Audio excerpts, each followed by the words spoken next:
Je vais mettre maintenant le cobra dans le terrarium et on commencera après ensuite la distribution des proies. Meu não vejo. É este o cobra? É aquele lançando daquele lado.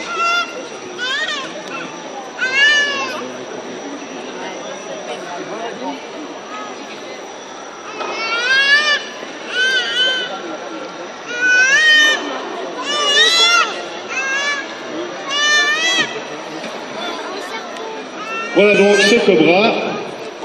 Les proies qu'on distribue ici sont toutes des proies qui sont déjà mortes. On nourrit jamais avec des animaux vivants.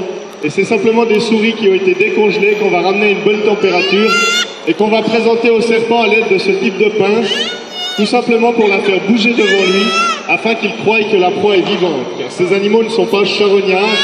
Ils vont donc s'attaquer à des proies vivantes qui vont tuer eux-mêmes, soit par l'action du venin pour les serpents venimeux, ou alors pour les serpents non venimeux, ils vont faire ce qu'on appelle une constriction, c'est-à-dire que le serpent mord sa proie et il va s'enrouler autour et serrer. Alors il ne va pas broyer ou casser les os de la proie, il va simplement empêcher le mouvement de la respiration de se faire et la proie va mourir étouffée. Alors on va tout de suite commencer avec le cobra.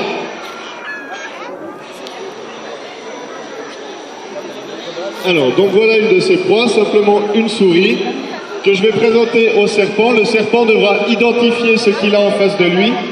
Et donc pour ça, c'est la langue qui va rentrer en ligne de compte. La langue ne pique pas, c'est pas du tout dangereux, c'est un sens olfactif. Ça veut dire qu'à chaque fois que le serpent va sortir la langue, eh bien il va récupérer toutes les particules chimiques et odorantes qu'il y a dans l'air. Et ensuite, au palais, ils ont un organe spécial, l'organe de Jacobson, qui va analyser tout ça et leur dire tout ce qui se trouve autour d'eux.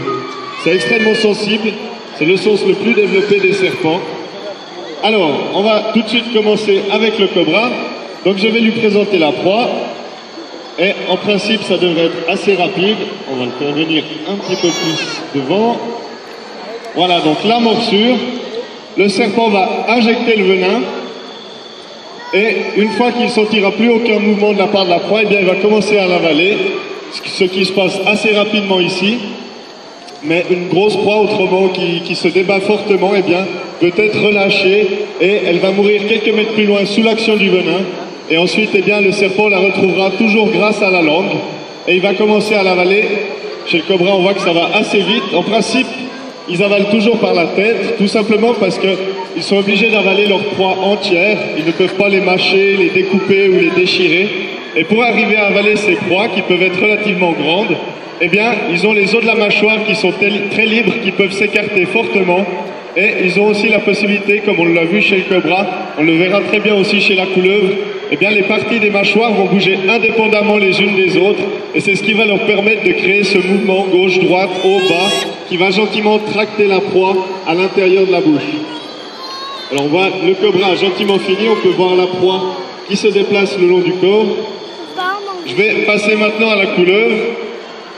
Alors donc ici un serpent non venimeux qui en principe doit faire une constriction, mais dans le cas de ces couleuvres qui peuvent très bien se nourrir de proies comme des grenouilles ou des poissons qui vont avaler vivants, eh bien des fois elles perdent ce réflexe.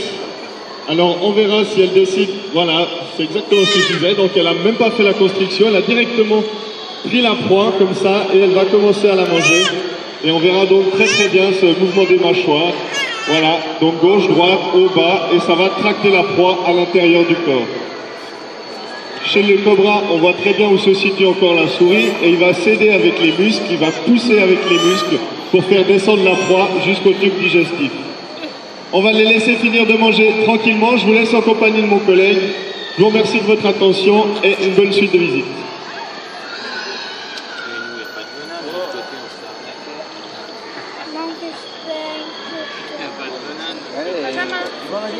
Elle veut encore une? Elle a déjà mangé, là.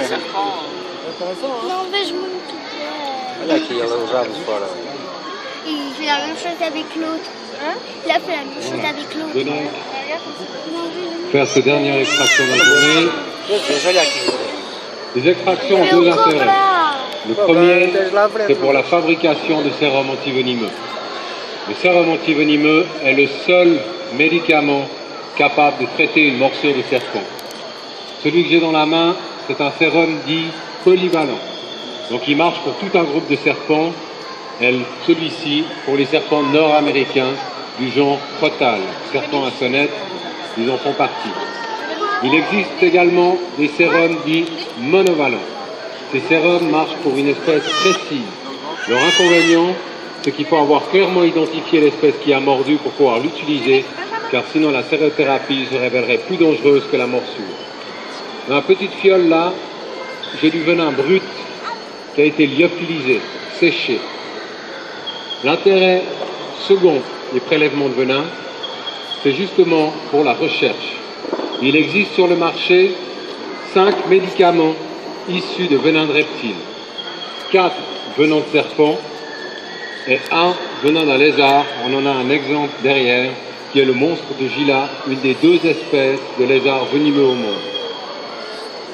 Pour avoir cette quantité-là de venin, il a fallu faire plusieurs extractions. Vous verrez, ce n'est pas énorme ce que le serpent crache. Pour l'extraction, je vais utiliser justement un crotalidé américain, un jeune mocassin à tête fibrée.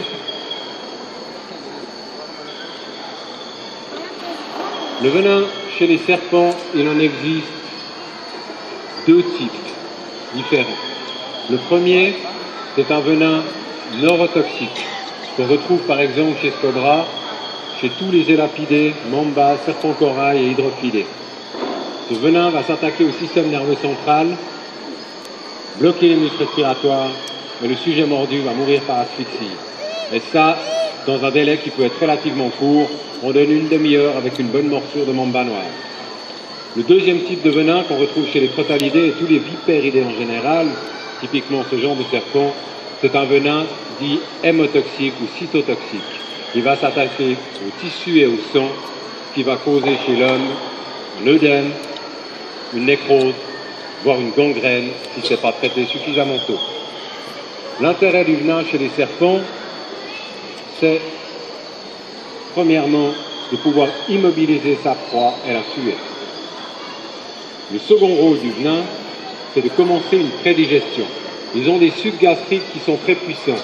Ils arrivent à digérer les poils, les griffes, les dents, mais le venin va les aider et accélérer cette digestion. Donc là, je vais aller saisir ce serpent derrière la tête, mais avant ça, je vais préparer mon récipient en mettant par-dessus un bout de film plastique qui va donner l'impression au serpent, au moment où il va le mordre, qu'il traverse un tissu, comme ce qui mord une proie.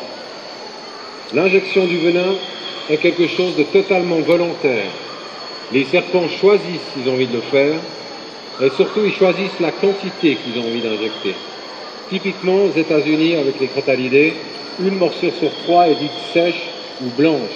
Donc le serpent attaque, plante ses crochets venimeux, mais n'injecte pas de venin, parce que c'est une morsure défensive.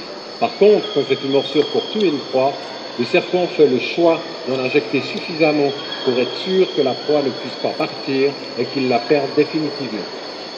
Donc là, je vais aller le chercher, lui bloquer la tête.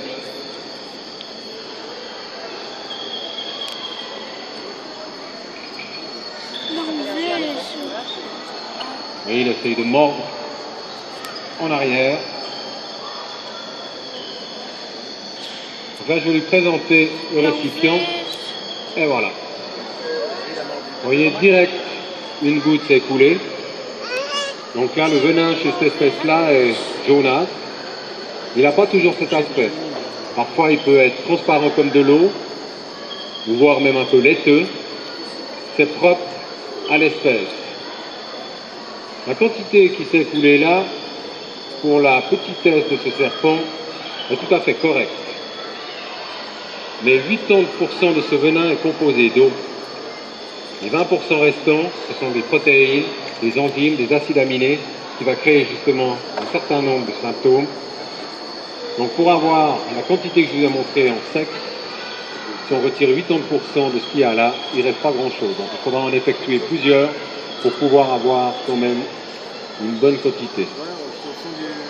Si par accident je venais à me verser ce venin sur la peau, celui-ci n'est pas dangereux. Le venin est dangereux en contact avec le sang et certaines muqueuses.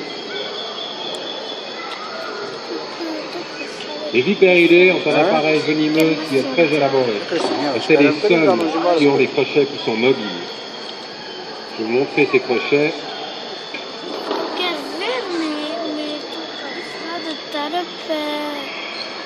Donc quand le serpent a la gueule qui est fermée, ils sont repliés en arrière, comme il le fait là. Par contre, au moment de la morsure, il les déploie en avant pour être plus efficace. Les crochets ne sont pas des dents qui sont enracinées.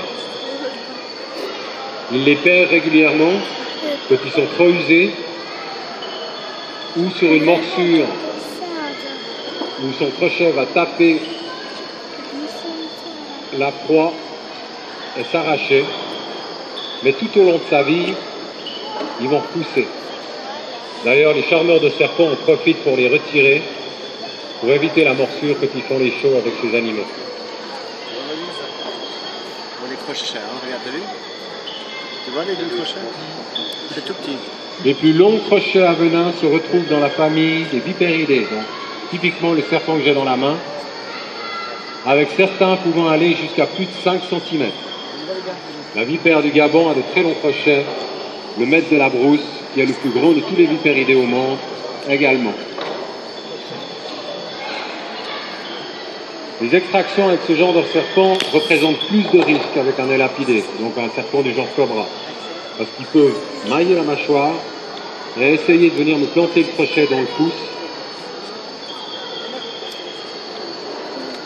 Alors lui, je vais le reposer. Une attaque de ce genre de serpent, c'est 1/25e de seconde. C'est l'image d'un film. Ils sont beaucoup plus rapides que les cobras ou les mambas. Ce sont des chasseurs à l'affût. Ils attendent que la proie passe. Et quand ils sont sûrs de l'atteindre, à ce moment-là, ils bondissent en avant et ils la mordent. Donc là, ce venin, je vais le récupérer. Et surtout, après, je ne le jetterai pas. Je le donne à un laboratoire qui est ici à Genève, qui travaille justement sur les venins animaux. Donc la quantité que j'ai prélevée là, si je faisais le même prélèvement avec un taipan, j'aurais de quoi tuer 250 000 souris juste avec ça. Et la quantité présente, s'il me l'avait injecté chez moi, sans thérapie, je peux en décéder.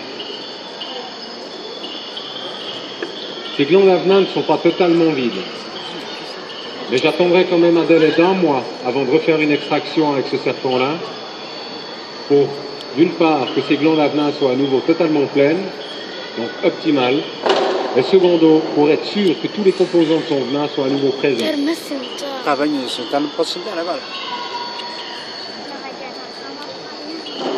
Donc celui-ci, je vais le congeler à moins 80 degrés, pour ensuite le lyophiliser en attendant une utilisation. Donc je vais remettre ces animaux à leur place.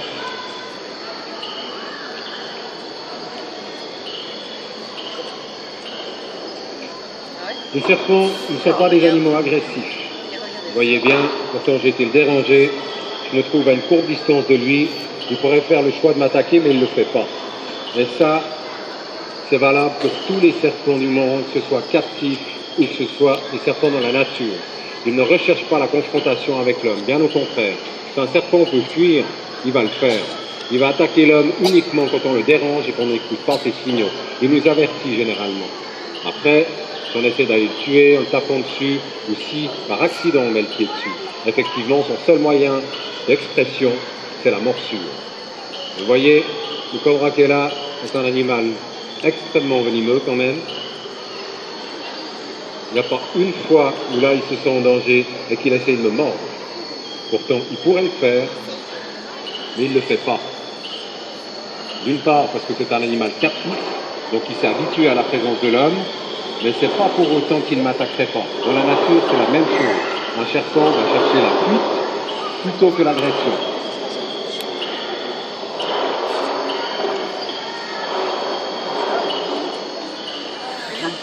Il n'est pas très motivé à rentrer.